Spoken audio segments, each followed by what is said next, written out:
Bonsoir et bienvenue à la séance régulière du Conseil municipal de Bois-Châtel, tenue le 6e jour du mois de février 2023 à 20h à l'Hôtel de Ville. Donc, point numéro 1. Moment de silence, s'il vous plaît.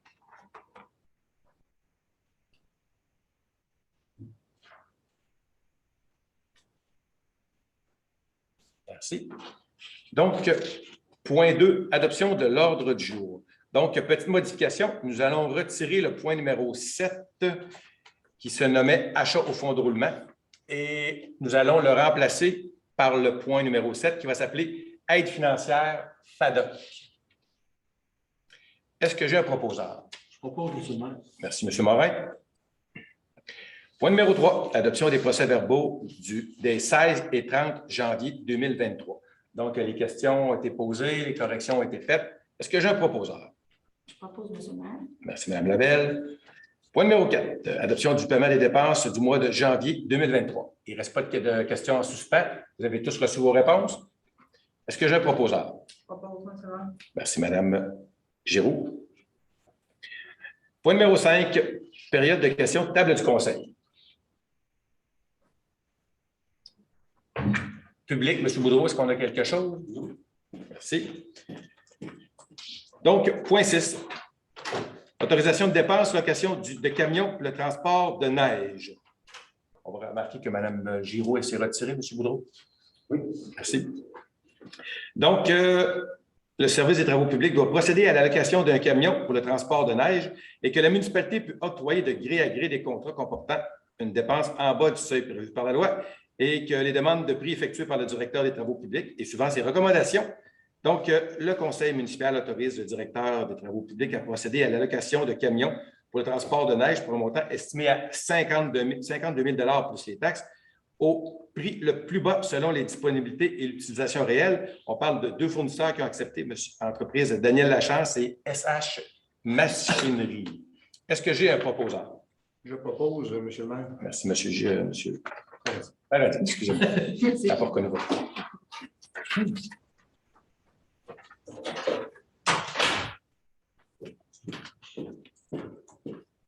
Donc, point 7, aide financière FADOC de Bois-Châtel. La FADOC de Bois-Châtel fête son 50e anniversaire de création cette année en 2023 et la FADOC met en place une programmation d'activités spéciales reliées aux festivités du 50e. On a reçu une demande de contribution et le conseil municipal va contribuer financièrement pour le 50e de la FADOC de Bois-Châtel pour un montant de 5 000 $. Est-ce que j'ai un proposeur? Je propose, M. le maire. Merci, M. Morin. Point 8, adoption du règlement d'emprunt numéro 2023-11-63, décrétant une dépense de 554 000 et un emprunt de 554 000 pour divers mandats de services professionnels. Madame Ataya? Oui, dans le fond, c'est un règlement d'emprunt pour, comme vous le disiez, là, différents mandats de services professionnels pour tous les travaux qu'on prévoit dans notre programme triennal d'immobilisation. Donc, c'est pour permettre au conseil municipal là, de prioriser pour les prochaines années. Merci. Donc, le conseil municipal autorise le règlement d'emprunt numéro 2023-11-63, décrétant une dépense de 554 000 et un emprunt de 554 000 pour divers mandats de services professionnels soit adoptés et classés au livre des règlements. Est-ce que j'ai un proposeur? Je propose, M. le maire. Merci, M. Guillaume. Point numéro 9, résolution de concordance et de courte échéance relativement à un emprunt par obligation au montant de 17 874 000 $ qui sera réalisé le 6 mars 2023. Madame Ataya. Oui, donc ici, on parle d'un refinancement d'emprunt. Le refinancement concerne la côte de l'Église, l'usine de traitement d'eau potable, l'entrepôt, des acquisitions de véhicules et l'aréna. Donc, il y a une portion qui va être refinancée dans 5 ans, une autre portion dans 10 ans.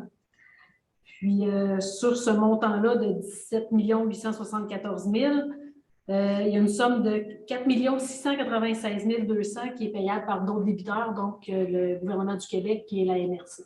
Soit les subventions rattachées. C'est ça, on parle vraiment d'un refinancement. Merci. Donc, le conseil municipal autorise le maire et la directrice générale adjointe greffière trésorière à signer le refinancement pour un total de 17 874 000. Est-ce que j'ai un proposeur? Je propose, M. le maire. Merci, M. Guillaume. Point 10, mandat de service professionnel garage municipal. Considérant que la municipalité désire procéder à la construction d'un garage municipal et que la résolution numéro 2022-05-132 autorisant la demande d'aide financière pour ce projet au programme d'amélioration et de construction d'infrastructures municipales, dit le PRACIM, et qu'il est nécessaire d'être accompagné par des professionnels en architecture pour l'élaboration des plans et devis du garage municipal et considérant l'offre reçue des services techniques et d'ingénierie de la Fédération québécoise des municipalités en date du 20 janvier 2023 et que la FQM est assimilée à un organisme municipal aux fins, notamment de la loi sur l'accès des documents des organismes publics et que la municipalité peut ainsi contracter de gré à gré avec cet organisme et que suivant les recommandations de la du greffier trésorier adjoint, le conseil municipal accepte l'offre de service de la FQM en date du 20 janvier 2023 pour la réalisation des plans et devis pour la construction du garage municipal pour un montant actuel estimé à 164 925 $ plus les taxes. Ces sommes seront prises à même le futur règlement d'emprunt qui sera prévu à cet effet. Est-ce que j'ai un proposeur? Madame Giraud? Merci. Point numéro 11, acceptation finale des travaux, usine de traitement d'eau potable. Monsieur Michaud. Oui, Monsieur le maire, dans le fond, on a complété notre dossier, notre entente avec nos fournisseurs, donc fournisseurs Allen et Veolia. Donc, on serait prêt à libérer les dernières sommes de retenue qui avaient été faites pour la réalisation et la construction de l'usine de filtration d'eau potable. Merci. Donc, le conseil municipal autorise de procéder au paiement du solde des sommes retenues, soit un montant de 104 119,78 $, taxes incluses, à Veolia. Donc, est-ce que j'ai un proposeur? Jean-François Paradis. Merci, M. Paradis. Oui. Vous proposez. Merci, c'est bien. Point 12, dépôt du certificat résultat de la tenue des registres pour la période du 23 janvier au 2 février 2023. Deuxième projet de règlement numéro 2022-1155.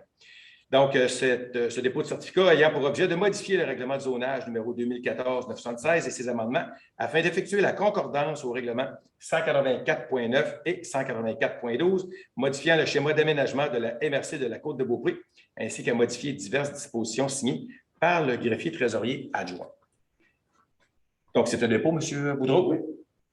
Point numéro 13. Dépôt du certificat résultat de la tenue de registre pour la période du 23 janvier au 2 février 2023, deuxième projet de règlement numéro 2021-1157, et cela modifiant le règlement de zonage numéro 2014-976 et ses amendements afin de modifier les normes applicables aux hébergements touristiques signés par le greffier trésorier adjoint. C'est un dépôt à nouveau.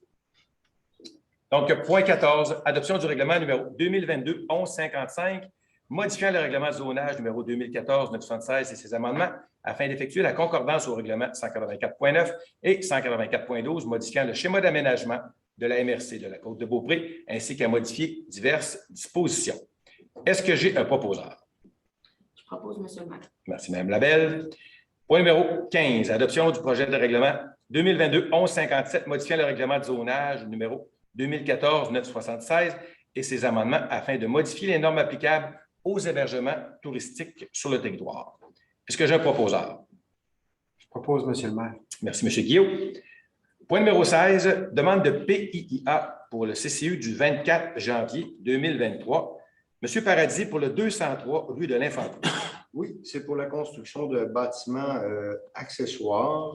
C'est donc pour le 203 de l'Infanterie et le CCU recommande la construction du bâtiment accessoire conditionnel à l'utilisation d'un seul des matériaux présentés pour l'agrandissement, soit le mébec ou le fibrociment. Merci. Maintenant, pour le 55 Avenue Royale. Oui, c'est la clinique dentaire pour situer les gens. Donc, c'est un changement au niveau du revêtement extérieur. Donc, il n'y a pas de problème. Le CCU recommande également les travaux tels que proposés. Merci. 56-64 Avenue Royale. Oui, c'est pour la construction d'un solarium 3 saisons. Tout ça respecte les critères. Donc, le CCU recommande la réalisation des travaux tels que proposés. Merci. Pour le 58-41 Avenue Royale. Oui, c'est le remplacement de 11 fenêtres. Tout est conforme encore là au niveau du CCU. Donc, on recommande la réalisation des travaux tels que proposés. Merci. Et pour le 54-01 Boulevard Sainte-Anne. Oui, c'est pour l'ajout d'un affichage pour l'identification d'un nouveau commerce. Les affiches sont réglementaires et puis le CCU recommande également la pose des affiches. Merci. Donc, le conseil municipal autorise d'approuver les demandes sous-mentionnées et ce, conditionnement au respect de la réglementation municipale en vigueur et des conditions énumérées aux recommandations du comité consultatif d'urbanisme tenu le 24 janvier 2023. Est-ce que j'ai un proposeur? Je propose, monsieur le maire. Merci, M. Morin. Point 17, renouvellement de mandat des membres du comité consultatif d'urbanisme. Considérant la nécessité de renouveler les mandats des membres du comité consultatif d'urbanisme, le conseil municipal autorise de procéder au renouvellement des mandats de M. Rénal Letarte comme président, Mme Anne-Marie Turgeon, M. David Desloges, ainsi que M. Michel Cochon comme membre du CCU pour une période de 2 ans. Il est également proposé par l'ensemble des membres du conseil et résolu unanimement de présenter une motion de félicitations aux membres du CCU pour leur excellent travail lors de leur dernier mandat. Est-ce que j'ai un proposeur? Je propose, monsieur le maire. Merci, Mme Labelle. Point numéro 18, embauche pompier. Considérant qu'il faut conserver une force de frappe minimale pour répondre au schéma de couverture de risque et suivant les recommandations du directeur du service de sécurité incendie, le conseil municipal autorise de procéder à l'embauche des personnes suivantes au poste de pompier, et ce, selon les conditions prévues à la convention collective. On parle de M. Danny Chamberlain ainsi que M. Philippe Lamoureux. Est-ce que j'ai un proposeur? Je propose, monsieur le maire. Merci, M. Guillaume. Point 19, période de questions. Table du conseil. Pas de questions. M. Boudreau, pas de questions du public? Posez la question. Des fois, vous en auriez reçu une par courriel. Donc, point 20, levée de l'Assemblée. Est-ce que j'ai un proposeur? Merci, Mme Giroux. Donc, merci et à la prochaine.